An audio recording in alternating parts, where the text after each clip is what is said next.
Hey guys, I'm Dillon Longbrake. I'm an athletic training intern at PC West. And over the semester, I've been learning a stretching routine and practicing on it. And in this video, I'm going to go over the whole stretching routine and explain to you what we're doing, why we're doing it, what muscles we're stretching. We're going to do two primary types of stretching. We're going to do a bunch of static stretching, and we're going to do a bunch of PNF stretching, or proprioceptive neuromuscular facilitation. Now with PNF stretching, we're going to take them into a stretch, find that end range of motion, and then ask them to contract or push against us for a few seconds, and then we're going to have them relax, and that should be able to allow that muscle to stretch out just a little bit more. And with static stretching, that's just going to be normal, finding that end range of motion, that point of mild discomfort, and we're going to hold it there for about 10 to 12 seconds. So the first stretch we're going to do is we're going to start in the supine position, or laying on their back, and we're going to stretch the gastrocnemius first. It's going to be this big calf muscle that runs along the back of your lower leg. And the way we're going to stretch that is we're going to take our arm and we're going to run it the length of her foot, and we're going to hook her heel with our hand here. And now to create that stretch, we're going to just lean our body into it to dorsiflex her foot, making sure this knee stays straight. And we're just going to find that end range of motion, and we're going to do a PNF on this one. So what I'm going to do is I'm going to find that end range of motion. I'm going to tap her, and she's going to give me about 2 or 3 seconds of pushing against me, and then she's going to relax, and we're going to be able to get a couple more inches maybe of motion in that ankle. We're going to do it again. We're going to do that about 2 or 3 times depending on how tense the muscle is, how reluctant it is to stretch and relax, which is very individualized, and it's a part that you're going to have to kind of figure out as you go along on these stretches. And that was gastrocnemius. The next stretch we're going to do is we're going to stretch the sciatic nerve along with a bunch of hamstring muscles here on the back of the leg. Now, the sciatic nerve is very commonly overactive in a lot of people, and it can cause shooting pain down the side and the back of your leg. Now, to help calm that nerve down, we're going to do PNF as well, but we're going to do that because it's the stretching of that nerve and increasing that length of motion, that range of motion that it has, is going to help it calm down a little bit, because whenever it's tight and tense like that, that's what's going to be irritating it and causing pain. So what I'm going to do is I'm going to bring this leg and I'm going to put it over to stabilize this leg onto the table. I'm going to make sure this leg stays locked, this knee stays locked, and I'm going to dorsiflex her foot with my other hand. We're going to take it, I'm going to hug her knee towards me, and I'm going to use my shoulder, make sure this foot stays dorsiflexed, and we're going to push her leg into flexion. And since we're doing a PNF on this, I'm going to tap. She's going to contract against me, and then we'll get a little bit more. And that was the sciatic nerve. Now the next stretch we're going to do is it's going to be a pure hamstring stretch. So I'm going to keep my leg up here like I had on the sciatic nerve stretch. I'm going to hug this knee, make sure that knee stays straight, and we're just going to push her leg all the way up. We're not going to be pulling that foot down like we were earlier. We're just focused on the muscle on this one. And we're going to do a PNF on this as well, so I'm going to tap. She's going to give me a couple good contractions. That's going to help that hamstring get nice and loosened up. And that was a pure hamstring stretch. Now the next stretch is we're going to stretch the hamstring again, but we're going to stretch it a lot higher up near the insertion. So what I'm going to do is I'm going to get back in this position that I was in. And the first thing I'm going to do is I'm going to put my forearm here behind her knee and push her knee up towards her chest. Now it's important that this knee stays flexed while we're pushing this knee up, because we don't want to stretch quite yet. Once we get that knee up, we're going to take our other hand and start extending her knee. And that's going to create that stretch nice and high up here on the hamstring. And again, we're going to find that end range of motion and have a PNF. It's very important on all these hamstring stretches to make sure that this leg stays fixed to the table, because if I let it up, that leg's going to want to follow me a little bit and we're going to lose some of the stretch. So we're going to make sure it stays nice and stable. Get that stretch in there. And that was a hamstring at the insertion. Now the next stretch we're going to do is we're going to stretch the glute muscles, the gluteus maximus in particular. And the way we're going to do that is we're going to bring her leg up to about 90 of hip flexion and 90 of knee flexion. We're going to hug her knee into our chest, and we're going to externally rotate her just a little bit.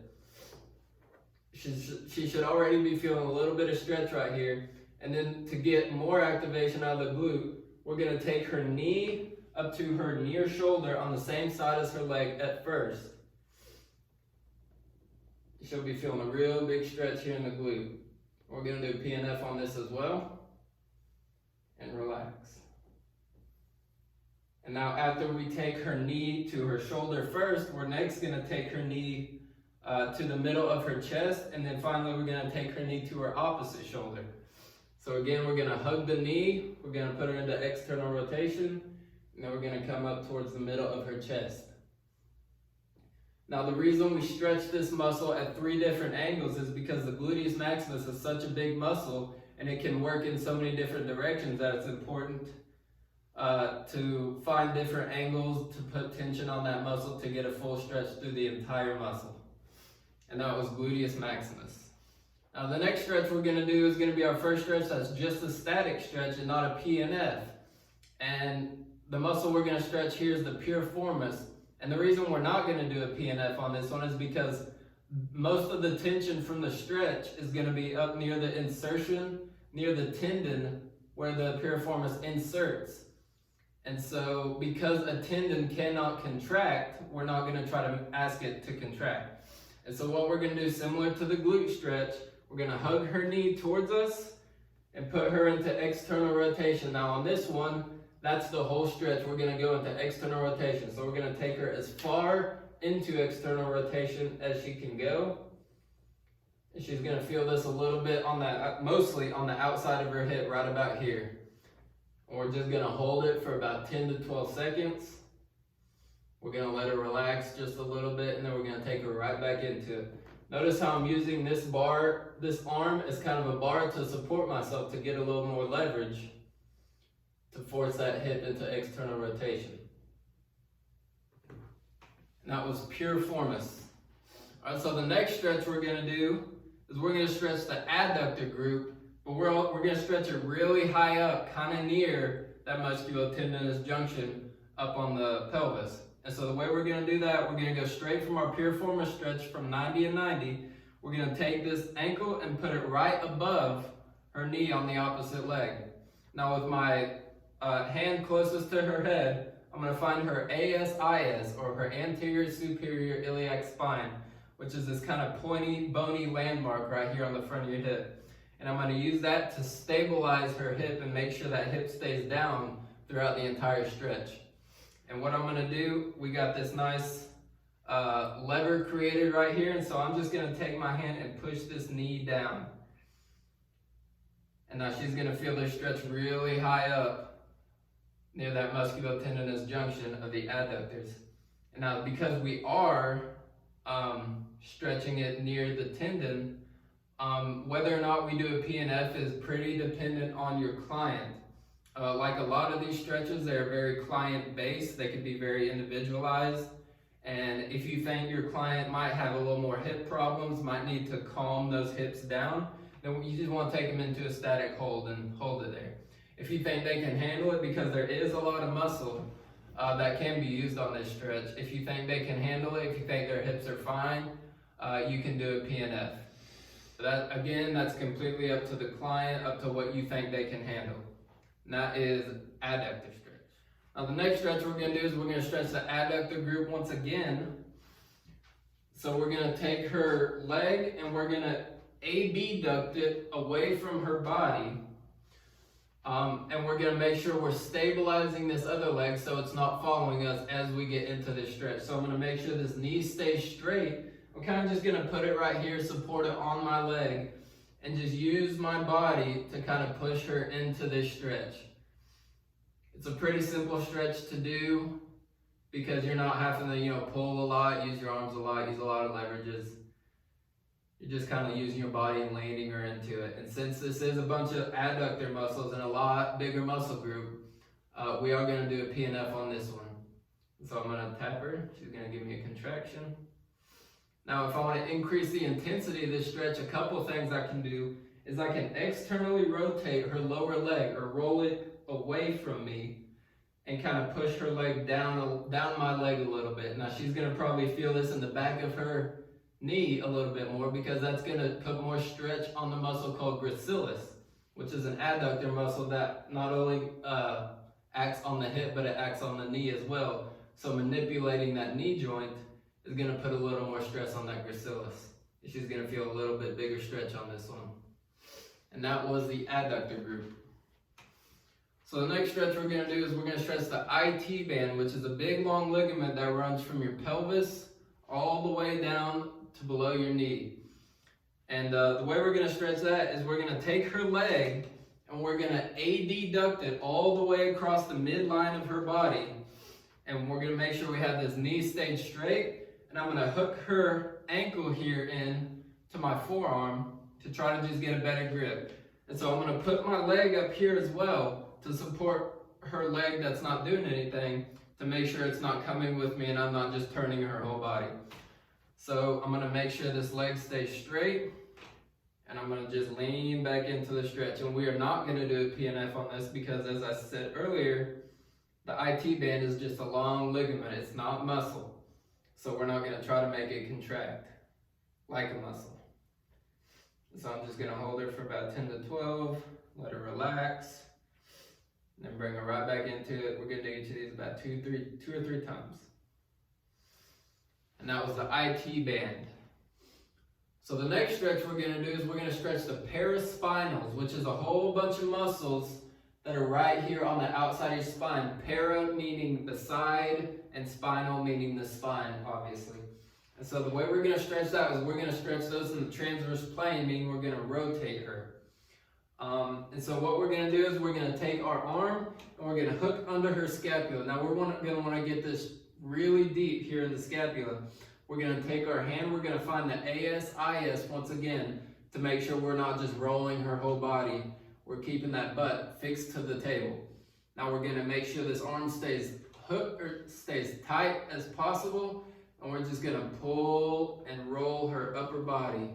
And she's going to feel a big stretch in her low back and in her oblique muscles. We're going to hold that for a little bit. The reason we're not doing a PNF is because in this one we're in the transverse plane, and doing forceful contractions in the transverse plane is contraindicated because it can be potentially dangerous. And so we're just going to do static stretch on that 2 to 3 times. And that was one of the paraspinal stretch. The next paraspinal stretch we're going to do is we're going to have the client roll up on their side and face us. And so we're going to take their top leg, we're going to pull it into a little bit more flexion, and I'm going to put her leg in between my legs.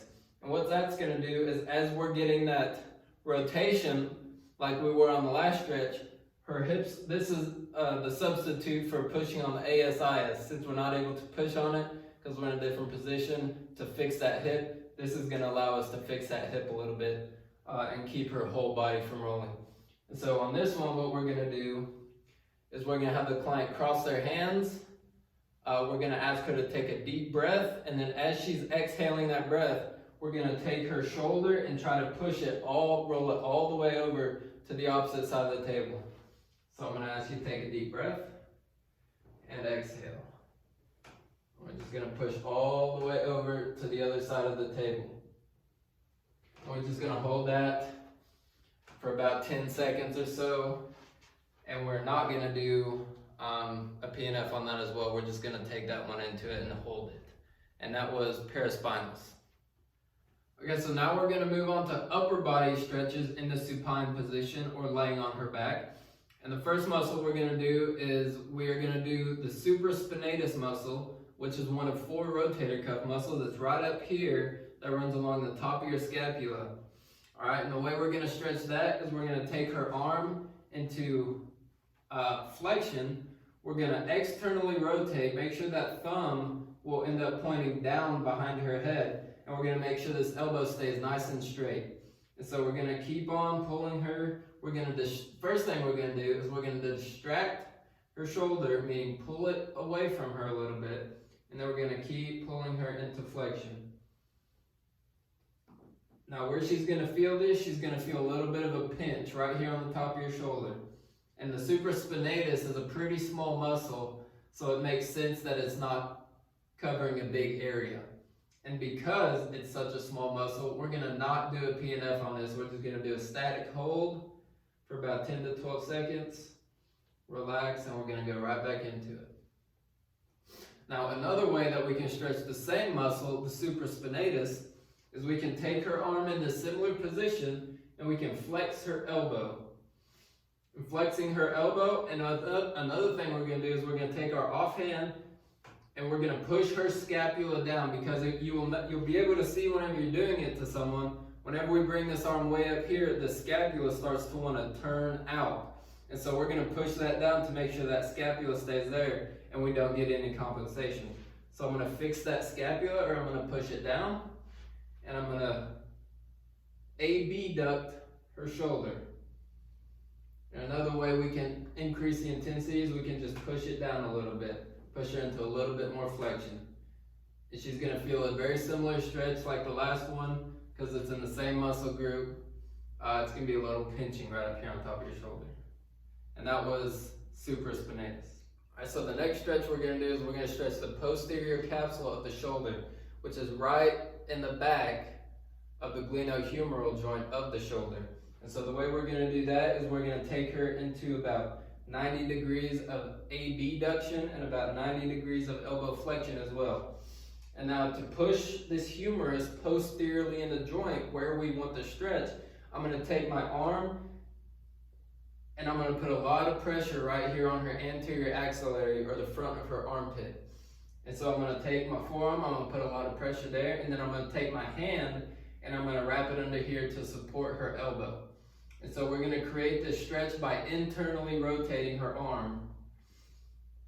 And we're just going to hold it for about 10 or 12 seconds. And the reason we're not doing a PNF again is because this is working with a lot of smaller muscles, and the main focus of this stretch is not even a muscle, it's the posterior capsule. We're just focused on loosening it up, which is why we're just going to do static, about 2 to 3 times, and that was the posterior capsule. So the next few stretches we're going to do are going to focus more on nerves and relaxing nerves, as well as a little bit of musculature in the forearm. So the first one we're going to do is we're going to stretch the radial nerve, which runs on the thumb side of the forearm, and it works with a lot of wrist extensors. And so the way we're going to stretch that is we're going to make sure she stays here at 90 degrees of abduction and 90 degrees of elbow flexion. We're going to grab her hand, we're going to hyperflex it, meaning we're going to flex it as far as we can, and we're going to pronate it as well, meaning we're going to turn it outwards away from her body. And we're going to hyperflex it, hyperpronate it, and then to create that stretch, we're just going to extend the elbow.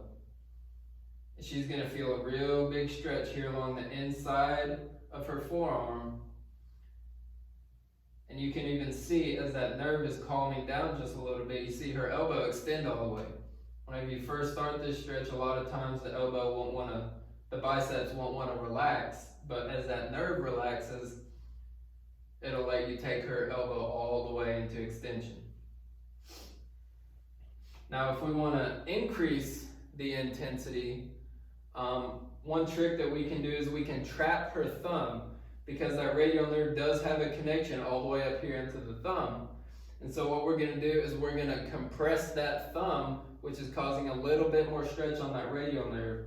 We're going to take her hand, we're going to do all the exact same things, but with that thumb squeezed a little bit more. We're going to take her into hyperflexion and pronation, and she should feel the same stretch but a little bit more intense here along the inside of her forearm. and that was the radial nerve. So the next stretch we're going to do is we're going to stretch the median nerve, which the radial nerve runs on the thumb side, and the median nerve runs right down the middle of the forearm. And we're also going to be stretching some wrist flexors as well. And the way we're going to do that is we're going to be in a similar position to start as the last one at about 90 of abduction and 90 of flexion. Now what I'm going to do is I'm going to grab her hand around the ball of her hand. Right here around the ball of her hand is where I want to grab. And I'm going to take her the exact opposite of last stretch. Instead of flexion, I'm going to take her into extension and supination instead of flexion and pronation. So we're going to extend the wrist, we're going to supinate the wrist, and we're going to do a similar thing. We're going to slowly take her into elbow extension. Now again, if I want to increase the intensity of this wrist, what I can do is I can just push that thumb away from me.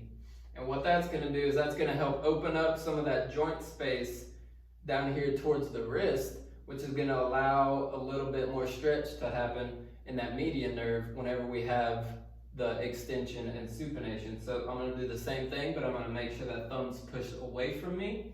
We're going to go into extension and supination, and we're just going to slowly take her down into elbow extension. We're going to do that 2 to 3 times, and that was the median nerve. So the last of the forearm nerves that we're going to stretch is we're going to stretch the ulnar nerve, and we're going to stretch some wrist flexors with that one as well. Now the ulnar nerve runs here on the pinky side of the hand, so we're going to feel a lot of stretch here on the outside of the forearm.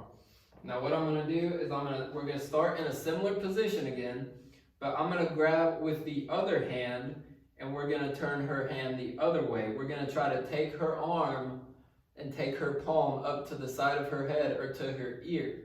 And we're going to do that by pulling her hand up this way, and we're going to do that by abducting her elbow. And so what I'm going to do is I'm going to pull her hand into extension. We're going to get some elbow flexion, and then I'm going to start bringing her elbow up. And so her hand will eventually get up near the side of her head. Now to increase the intensity of this, I can just pull her into, it's a very slight adjustment. You just pull on that wrist just a little bit more to put a little more stretch on that ulnar nerve. And that's also stretching a lot of wrist flexors out here on the outside of the forearm. We're going to do about 10 to 12 seconds, 2 to 3 times. And that was the ulnar nerve. So now the next muscle we're going to stretch is going to be the posterior deltoid, which runs from about the AC joint down the back of your shoulder to the deltoid tuberosity here on your humerus. And it's responsible for a lot of shoulder extension and horizontal abduction. And so the way we're going to stretch that, I'm sure you've seen a lot of pictures, a lot of baseball players, a lot of throwing athletes, stretching like this. It's kind of the same concept with what we're going to do here. So we're going to make sure this arm stays straight, and we're just going to pull her all the way across the midline of her body. Now, whenever you're doing this stretch on somebody else, it's very common to feel a little bit of a choking sensation because just of all this pressure that's being put right here close to your windpipe and your trachea. Now, it's usually nothing to worry about, but if your client's uncomfortable with it, or they have pre-existing conditions that relate to respiration, relaxing or even eliminating this stretch might be necessary. But what we're going to do, we're going to take her all the way over here. We're going to find that in range of motion. She's going to feel a big stretch right here. And we are going to do a PNF on this one again. So I'm going to tap her, and she's just going to try to throw my hand off of her. Again, about 2 to 3 seconds. And now if you have a bigger client, you might need to reach all the way over the body to get a little bit better leverage. Now, if I want to increase the intensity of this, what I can do is I can bend her elbow or put her elbow into flexion, which is going to extend those triceps muscles a little bit more, which those triceps are synergist with the posterior deltoid, meaning that the triceps will cause a greater stretch in the posterior deltoid when they are on a stretch themselves.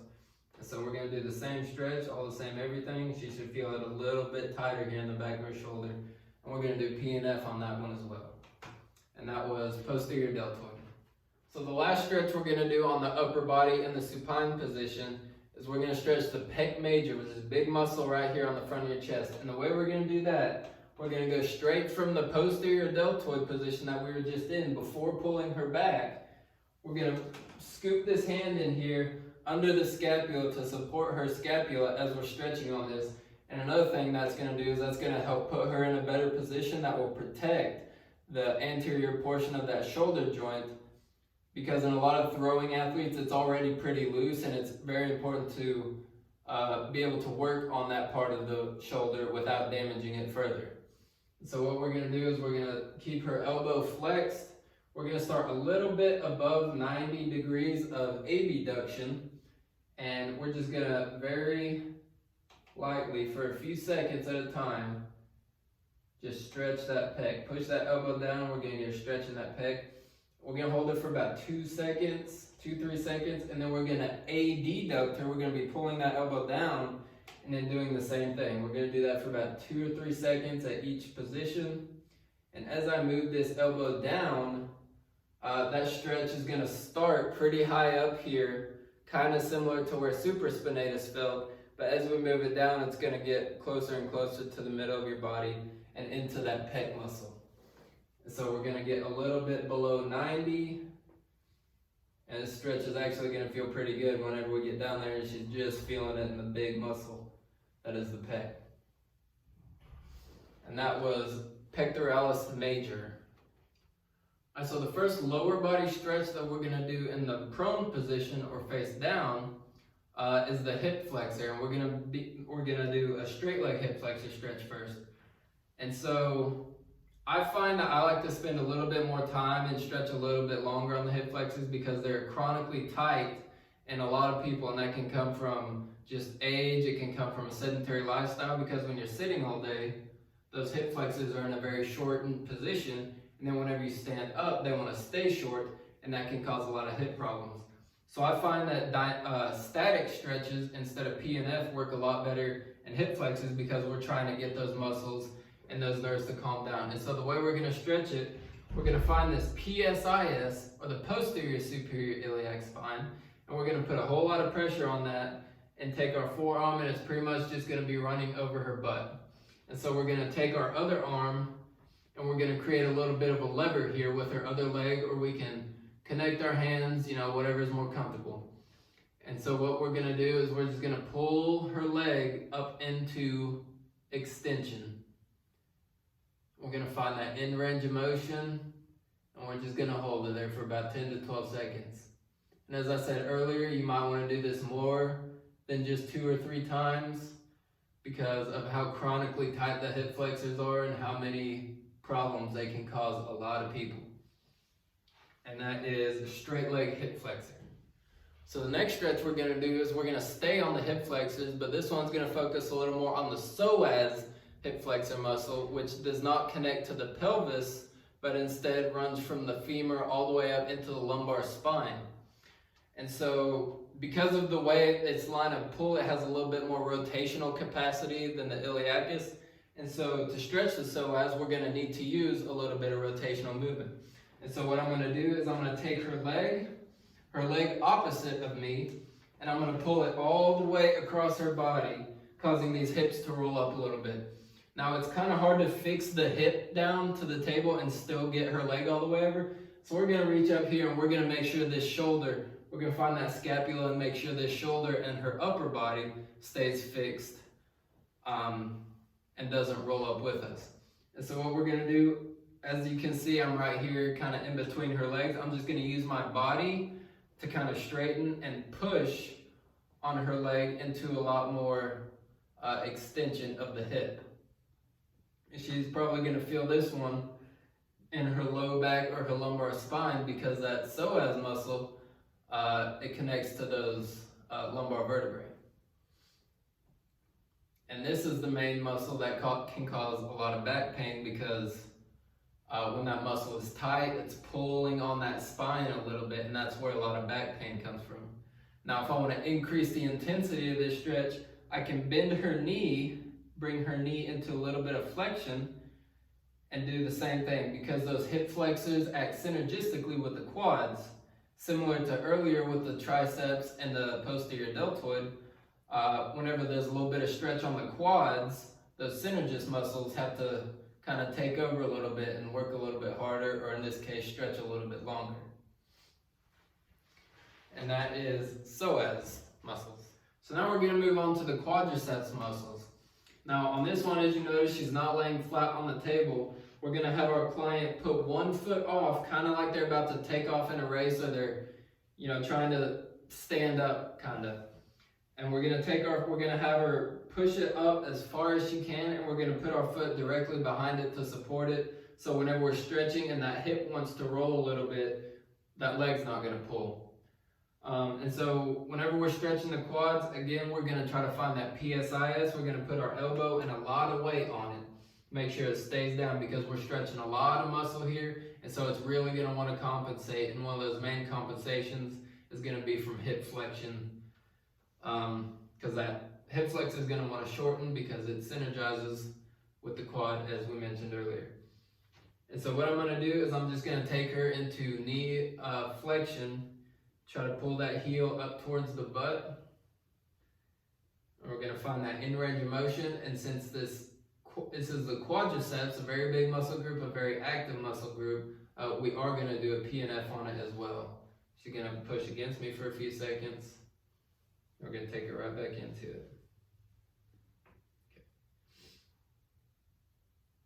And now there's going to be two progressions rather to this stretch. So the next thing I'm going to do is I'm going to have her lean up on her elbows, which is going to put her torso in a bit more extension and her hips in a bit more extension, which again, because they are synergizing with the quadriceps, is going to put a greater stretch on the quadriceps.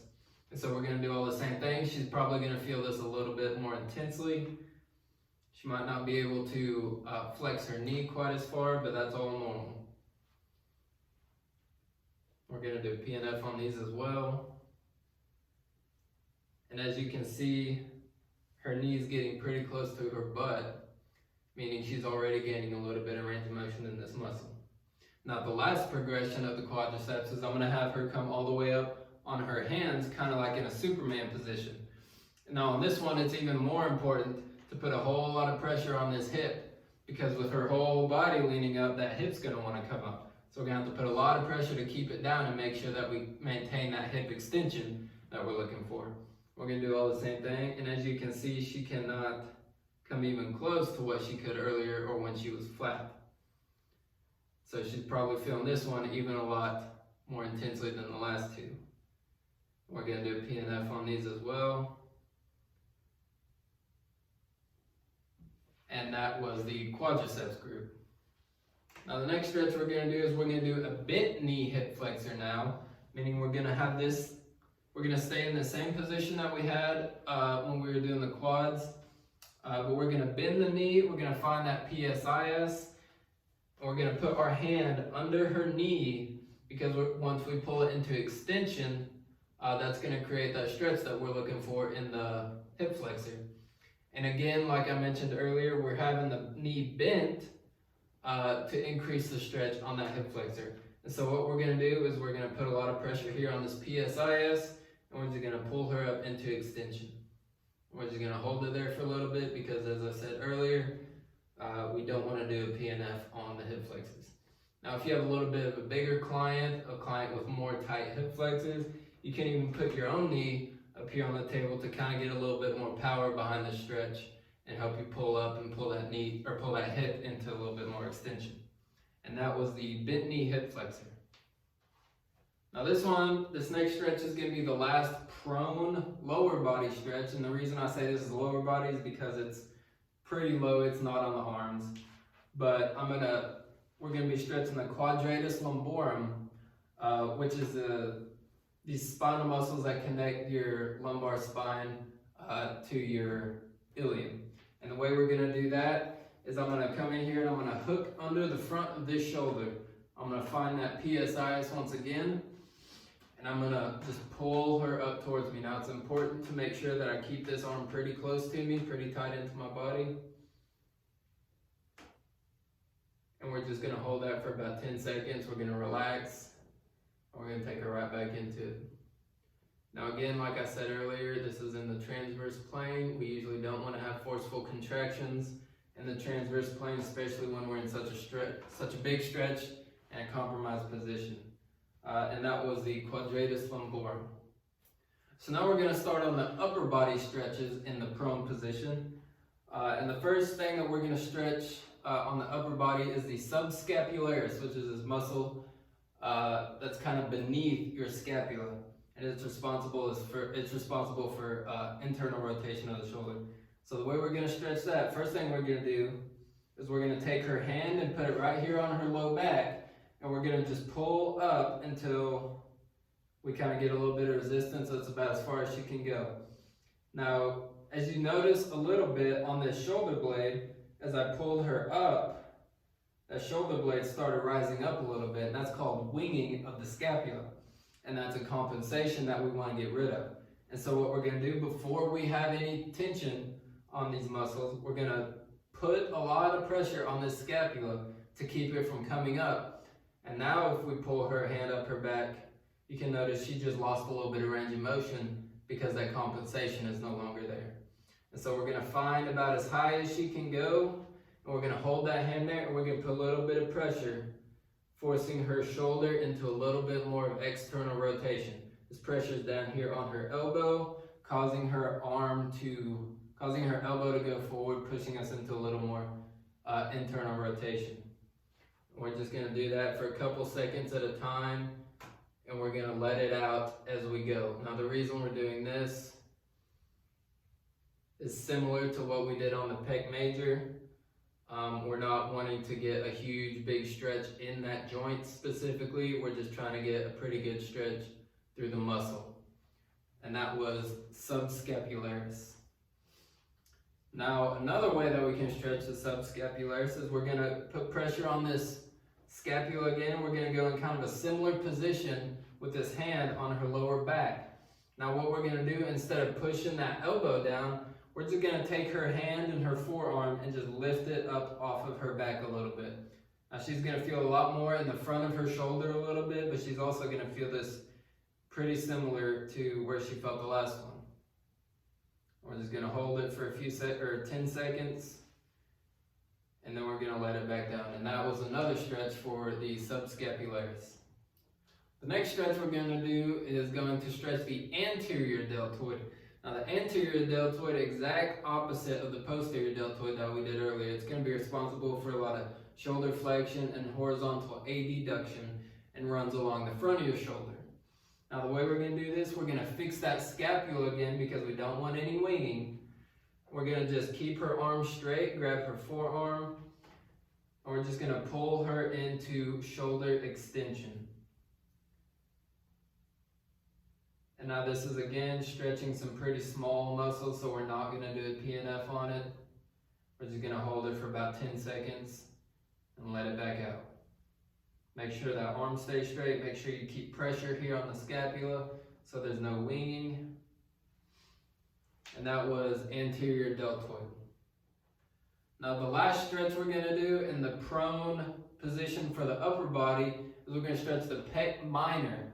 Now the pec minor runs from the anterior of the scapula, or about the AC joint, and it connects down to the 3rd, 4th, and the 5th ribs. And its primary job is to depress and kind of protract that scapula. It's pulling that scapula kind of down and forward just a little bit. And so the way we're going to want to stretch that is by pulling it up and away from the rib cage to create a stretch right here in the front of your shoulder, kind of below your clavicle. And so the way we're going to do that is we're going to take her arm and we're going to get a hook in really deep into her arm. And the reason we want it to be so deep is because we're focused on moving this whole scapula. We're not just focused on moving the arm, we're focused on moving this whole shoulder girdle. And so we're going to get it really deep. We're going to use our other hand to run along the medial border of the scapula, meaning the inside, the part closest to her spine. And the reason we're going to do that is because we kind of want that AC joint over here on the outside of your scapula, we kind of want that to be pulled back and away from your rib cage. And so we're going to get our hook really deep in there, press on that medial border of the scapula. Gonna kind of create a lever here like we have on a few other stretches. And we're just gonna pull up. And she's gonna feel that stretch here in the front of her shoulder. Should be right where the pec minor runs. And that was the pectoralis minor. So that's going to conclude my stretching routine. Thank you guys so much for watching. Again, I'm Dillon Longbrake. This is Brianna Johnson. Bye.